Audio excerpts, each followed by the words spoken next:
का मैं हार्दिक अभिनंदन करते हुए सीधा सीधा उनसे विनती करूंगा कि वो हम आप सबको संबोधित करें। बोलिए मोदी जी को जय श्री राम, जय जय श्री राम, जय श्री राम।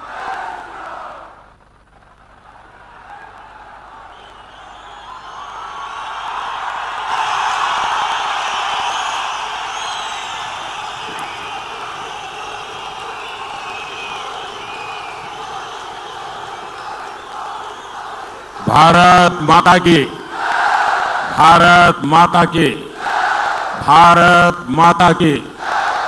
सौभी के मेरी ढाल,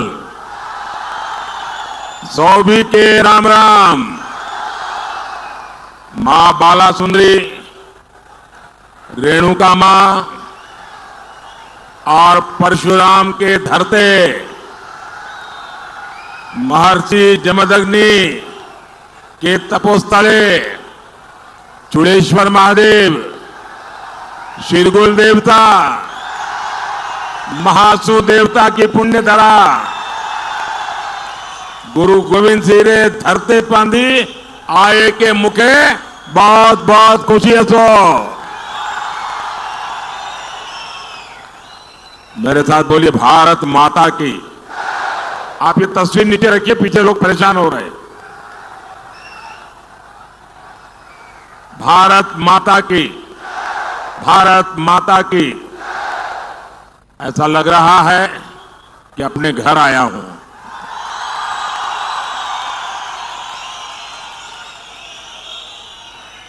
मेरे लिए न नाहन नया है और ना ही सिरमौर नया है, लेकिन मुझे कहना पड़ेगा आज का माहौल नया है। मैं यहां संगठन का काम करता था, आप लोगों के बीच में रहता था, चुनाव भी लड़वाता था, लेकिन यहां सिरमौर में इतनी बड़ी रैली मैं खुद कभी नहीं कर पाया। पार्टी की मीटिंगें लेता था, सबको समझाता था। मुझे लगता है शायद यहां के इतिहास की ये सबसे बड़ी रैली होगी। और मैं हेलीपैड से यहां आ रहा था, पूरे रास्ते भर शायद इससे दोगुना लोग रोड पर खड़े हैं।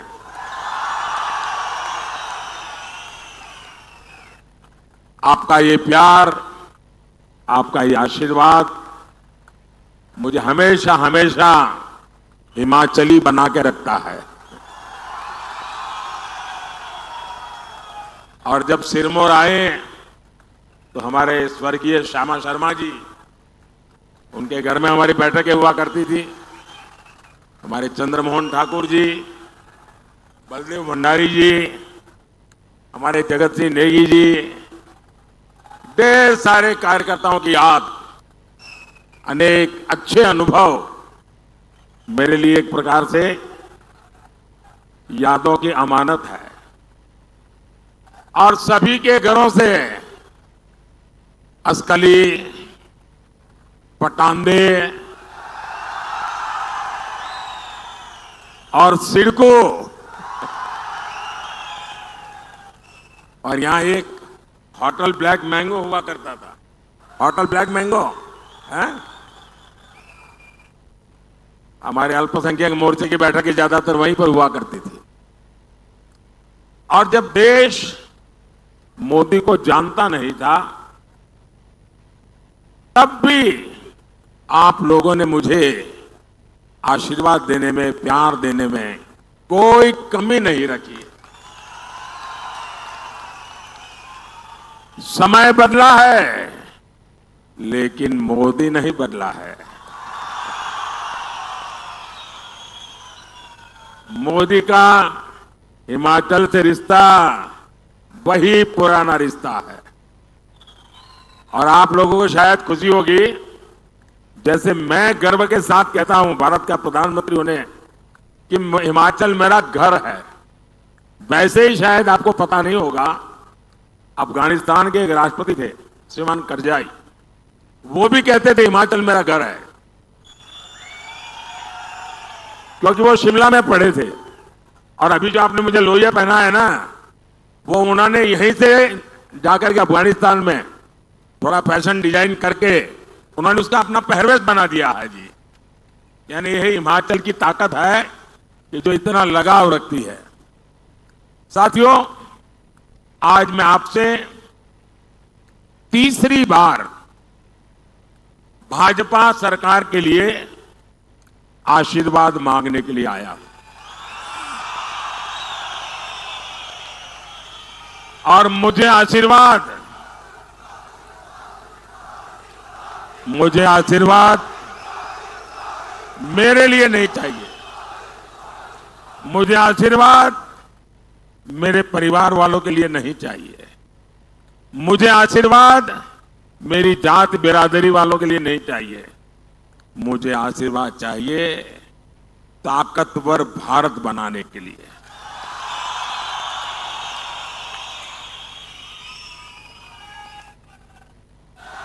मुझे आशीर्वाद चाहिए विकसित भारत बनाने के लिए। मुझे आशीर्वाद चाहिए विकसित हिमाचल के लिए। देश में 5 चरणों के चुनाव हो चुके हैं। बीजेपी एनडीए की सरकार बननी पक्की हो चुकी है। और अब हिमाचल 4-0 से हैट्रिक लगाएगा। और हम तो देवभूमि के लोग हैं, हमारी एक भी चीज कभी बेकार नहीं जाने देते।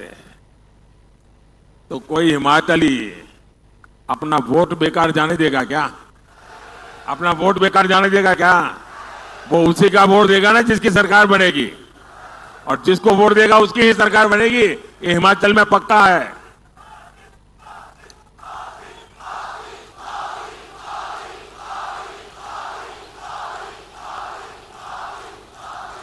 मेरे साथ बोलिए फिर एक बार, फिर एक बार, फिर एक बार। साथियों, हिमाचल प्रदेश सीमा से सटा हुआ राज्य है। हिमाचल के लोग एक मजबूत और ताकतवर सरकार का मतलब जानते हैं। मोदी आपके लिए जान की बाजी लगा देगा, लेकिन आप पर कभी संकट नहीं आने देगा। आपने कांग्रेस का दौर देखा है, जब एक कमजोर सरकार देश में हुआ करती थी। उस समय पाकिस्तान हमारे सिर पर चढ़ करके नाचता था। कांग्रेस की कमजोर सरकार दुनिया में गुहार लगाती फिरती थी। मोदी ने कहा, भारत अब दुनिया के पास भीख नहीं मांगेगा, भारत अपनी लड़ाई खुद लड़ेगा।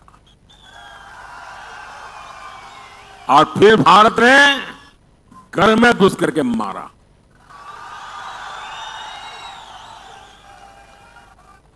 आज देखिए पाकिस्तान की क्या हालत हो गई है।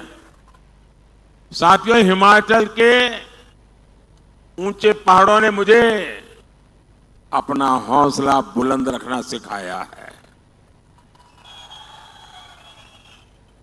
और हिमाचल की बर्फीली पहाड़ियों ने मुझे ठंडे दिमाग से काम करना भी सिखाया है। पहाड़ों ने मुझे अपना सिर गर्व से ऊंचा रखना सिखाया है। और मैं मां भारती का अपमान नहीं सह सकता। लेकिन कांग्रेस मां भारती के अपमान से भी बाज नहीं आती।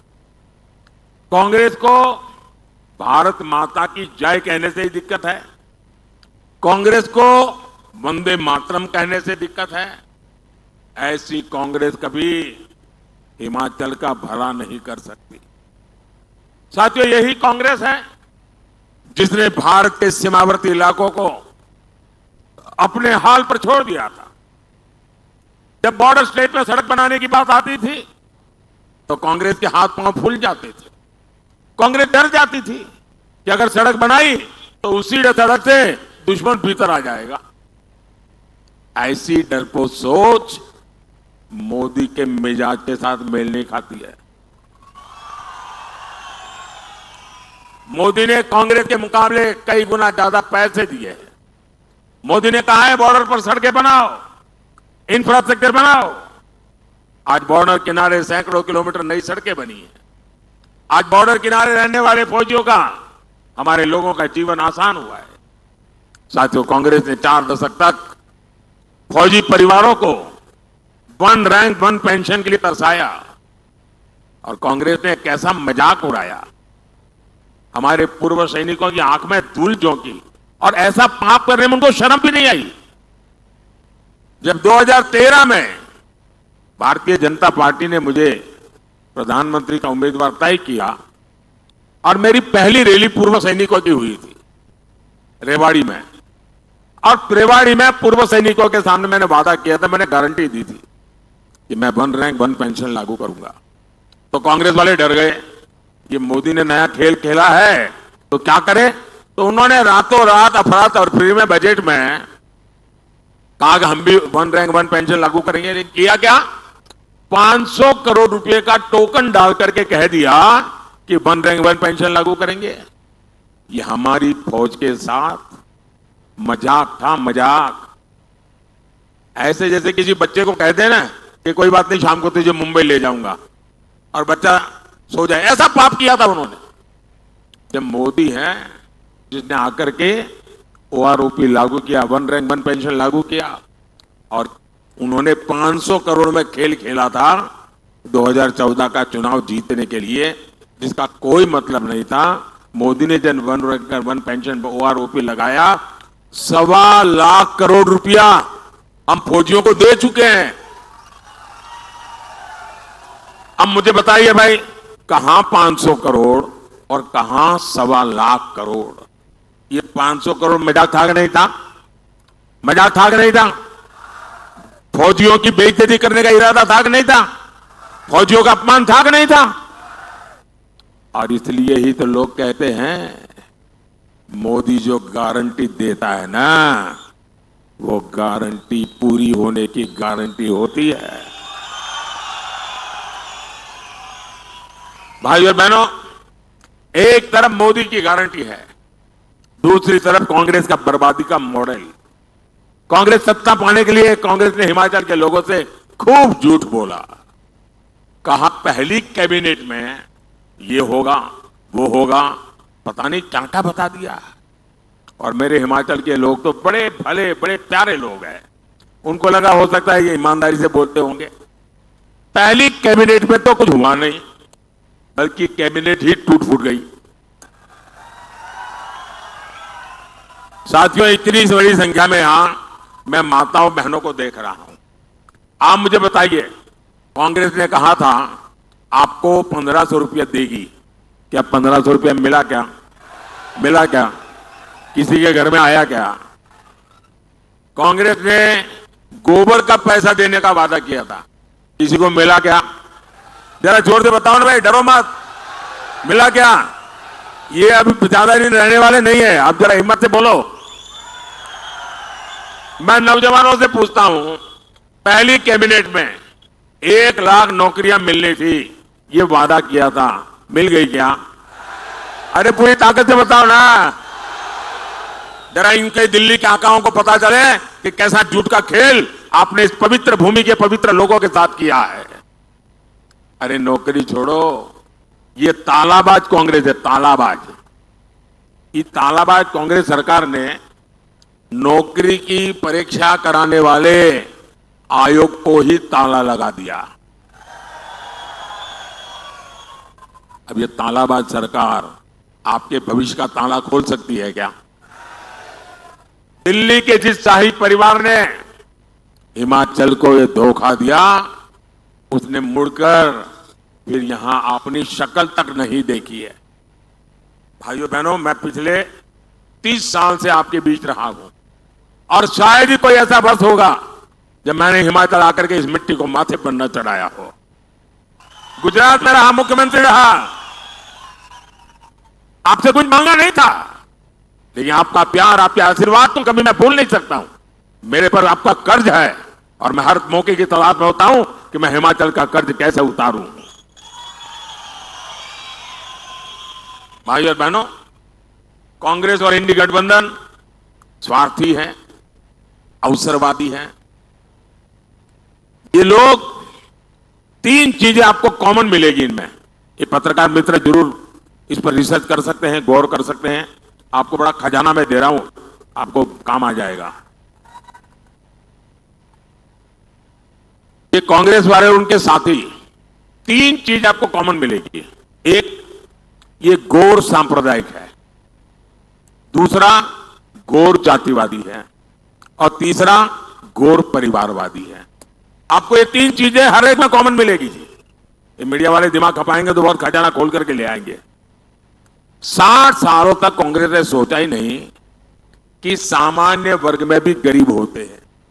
क्या ब्राह्मण का बेटे परिवारों में गरीब कोई होता नहीं है क्या? क्या बनिए के परिवार में कोई गरीब होता नहीं क्या? उच्च वर्ण के लोगों के समाज में गरीब लोग होते हैं कि नहीं होते? उनकी परवाह ही नहीं थी, चिंता ही नहीं थी। उनको भी आरक्षण की जरूरत है।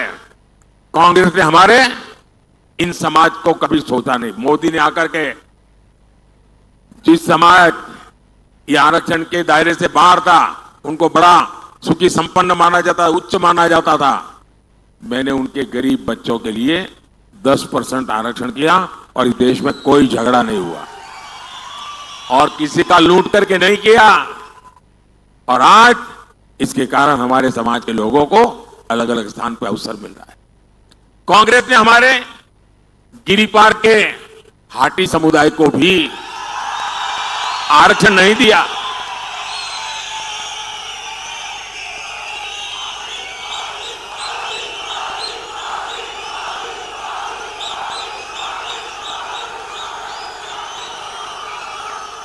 ये होता है प्यार। जब नेक दिली से काम होता है, जब न्यायिक काम होता है, तो मन उत्साह से भर जाता है, वो दिखता है जी। और ये सारे काम मोदी ने आपका कर्ज उतारने के लिए किए हैं। साथियों, आज हिमाचल के लोगों को कांग्रेस और इंडी गठबंधन की एक और साजिश से भी सावधान करने आया हूं। ये लोग, और मानिए ये चुनाव है इसलिए मैं नहीं बोल रहा हूं दोस्तों, मेरे दिल में एक आग है। ये भारत को तबाह करने के लिए कैसे कैसे खेल खेल रहे हैं और आप चौंक जाएंगे दोस्तों। हमारी संविधान सभा ने, बाबा साहब आंबेडकर ने, जो हमारे एससी, एसटी, ओबीसी समुदाय है, जिनको आरक्षण दिया, ये कांग्रेस वाले और उनके साथी वो सारे आरक्षण आपके खत्म करके अपनी वोट बैंक, जो वोट जिहाद की बातें करते हैं, उन मुसलमानों को दे देना चाहते हैं।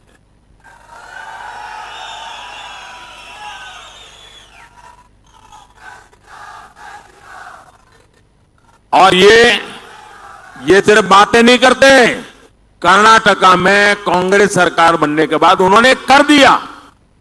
ओबीसी के जो आरक्षण के अधिकार थे वो उनसे छीनकर मुसलमान को दे दिए। यानी देंगे ऐसा नहीं, दे दिए। और इस मॉडल पे वो काम करना चाहते हैं।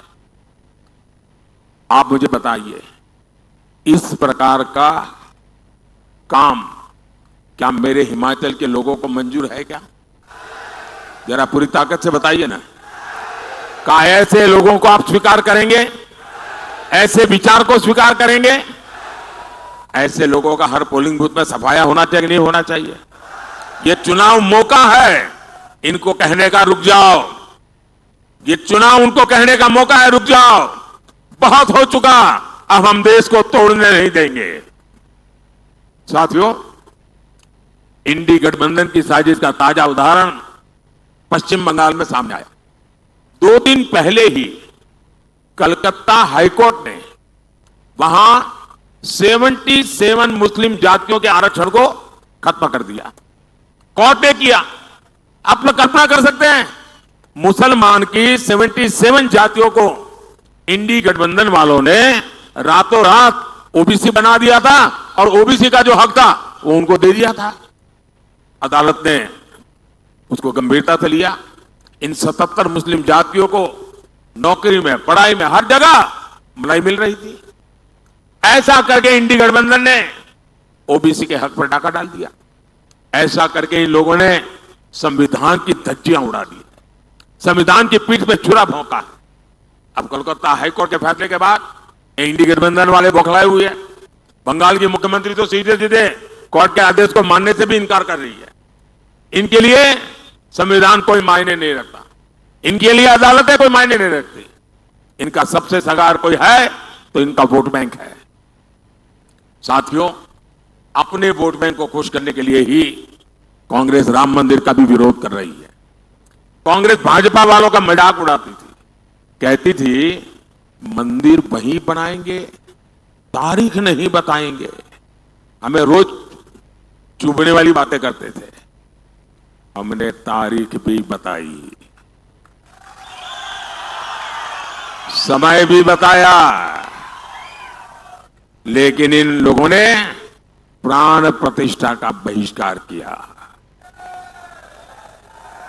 आप हिमाचल के लोग मुझे बताइए, जब रामलला भव्य मंदिर में विराजित हुए, प्राण प्रतिष्ठा हुई, आपको आनंद हुआ कि नहीं हुआ? आपने अपने गांव में दिवाली मनाई कि नहीं मनाई? घर में दिवाली मनाई कि नहीं मनाई? हर हिंदुस्तानी खुश हुआ कि नहीं हुआ? 500 साल की लड़ाई, हमारे सभी पूर्वजों को भी खुशी हुई होगी कि नहीं होगी? लेकिन कांग्रेस पार्टी इसको भी बर्दाश्त नहीं कर पा रही है। कांग्रेस और उनके एक साथी ने एक रहस्य खोला है। अभी कांग्रेस के साथी इस फर्स्ट फैमिली के राजदार है वो। उन्होंने कहा है कि कांग्रेस के अंदर साजिश चल रही है, अगर सत्ता में आए तो फिर से राम मंदिर को ताला लगा देंगे और रामलला को टेंट में रहने के लिए मजबूर कर देंगे। ये इनकी सोच है। क्या ये होने देंगे क्या आप? ऐसा अवसर उनको लेने देंगे क्या? और इसलिए हर पोलिंग बूथ में इनकी सफाई करना जरूरी है। मेरा जो स्वच्छता अभियान है ना, ये चुनाव के दिन 1 तारीख को आपको मजबूती से करना है। करेंगे?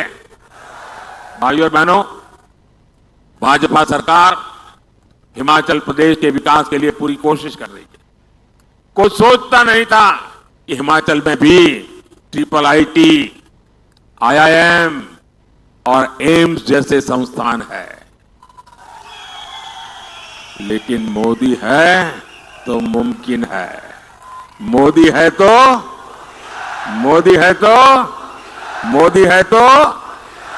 हिमाचल को बल्क ड्रग्स पार्क और मेडिकल डिवाइस पार्क मिला है। हिमाचल देश के उन पहले राज्यों में जहां वंदे भारत ट्रेन शुरू हुई। साथियों, मोदी के लिए किसान, गरीब, महिला और युवा का सशक्तिकरण बड़ी प्राथमिकता है। 5 किलो मुफ्त अनाज और 5 लाख रुपए का मुफ्त इलाज, ये मोदी की गारंटी है। हमारे किसानों, बागवानों के खाते में भी सम्मान निधि के 6,000 रुपए आते रहेंगे। साथियों, मोदी ने स्वयं सहायता समूहों से जुड़ी 3 करोड़ बहनों को, यह आंकड़ा छोटा नहीं है, 3 करोड़ बहनों को लखपति दीदी बनाने की गारंटी दी है। और इनमें मेरे हिमाचल की भी तो हजारों बहनें होगी। मोदी, आपका बिजली बिल, याद रखना जरा, मैं ये कांग्रेस वाले गप मार के गए ना, ऐसे नहीं करता हूं। मोदी, आपका बिजली बिल 0, बिजली बिल 0। और इसके लिए एक बड़ी योजना लेकर के अपनी सेवा में हाजिर है। और योजना शुरू होगी, ऐसा नहीं, शुरू कर दी। योजना का नाम है PM सूर्यघर मुफ्त बिजली योजना। इससे आपका बिजली बिल 0 हो जाएगा। इतना ही नहीं, जो बिजली आप पैदा करेंगे वो बिजली बेच करके उसमें से कमाई भी करेंगे। ये कैसे होगा? आपके घर पर सोलर पैनल लगाने के लिए सरकार आपको 75,000 रुपए देगी, 75,000 रुपीज। आप खुद अपने घर में बिजली पैदा कीजिए, आपकी जरूरत की बिजली मुफ्त में उपयोग कीजिए, अतिरिक्त बिजली जो है वो आप सरकार को बेच दीजिए, कमाई कीजिए। ये मुफ्त बिजली योजना मोदी लेकर के आया। और मैं, मेरे सिरमौर वाले साथी, ये ऑलरेडी ऑनलाइन बुकिंग चालू है, आप अपना नाम रजिस्टर करवा दीजिए। ये बाकी बात नहीं है, हो रहा है, काम शुरू हो चुका है। जैसे मोदी ने पहले गारंटियां पूरी की, वैसे ही ये गारंटी भी मोदी पूरी करेगा। उसी प्रकार से साथियों, जो मुफ्त अनाज योजना है, क्योंकि मोदी का संकल्प है गरीब के घर का चूल्हा जलते रहना चाहिए, गरीब का बच्चा भूखा सोना नहीं चाहिए, और इसलिए मुफ्त अनाज योजना अगले 5 साल के लिए चालू रहेगी। साथियों, आपको शिमला लोकसभा सीट से हमारे बहुत निकट साथी भाई सुरेश कश्यप जी को भारी वोटों से विजयी बनाना है। और सुरेश जी को आप वोट देंगे ना, वो वोट सीधा सीधा कमल के खाते में जाएगा, मोदी के खाते में जाएगा, सीधा वोट मोदी को मिलेगा। हर गांव जाएंगे, ज्यादा से ज्यादा मतदान कराएंगे, हर पोलिंग बूथ में जिताएंगे। अच्छा, मेरा एक काम करेंगे, कमाल हो यार, सूरज के लिए तो सब जोर से बोल रहे हो, मैंने कहा मेरे लिए करोगे तो ठंडे हो गए। करोगे? ये पॉलिटिकल काम नहीं है, करोगे? चुनाव वाला काम नहीं है, करोगे? मेरा पर्सनल है, करोगे? पक्का करोगे? एक काम कीजिए, देखिए जब मैं हिमाचल में था तो गांव गांव भटकता था, लोगों के घर जाता था, मिलता था। अब आप लोगों ने मुझे ऐसा काम में लगा दिया तो मैं सबके पास जा नहीं पाता हूं, मिल नहीं पाता हूं। तो मेरा एक काम कीजिए, ज्यादा से ज्यादा परिवारों में जाइए, ज्यादा से ज्यादा लोगों को मिलिए और जाकर के कहना कि मोदी जी सिरमौर आए थे, मोदी जी ने आपको प्रणाम कहा है, मेरा प्रणाम पहुंचा देंगे, हर घर में मेरा प्रणाम पहुंचा देंगे, पक्का पहुंचा देंगे। दूसरा काम, हम तो देवभूमि के लोग हैं, हमारे यहां हर गांव के अपने देवी देवता होते हैं, अपने देवता होते हैं, देवता का आगमन होता है, हर गांव के अंदर पूजा स्थल होता है। आप सब मिलकर के गांव में जाके मेरी तरफ से मत्था टेकना, आशीर्वाद मांगना, देवी देवताओं के आशीर्वाद मांगना, ताकि विकसित भारत का सपना हम जितना जल्द हो सके पूरा कर सके। मेरे साथ बोलिए भारत माता की, भारत माता की, भारत माता की। बहुत बहुत धन्यवाद।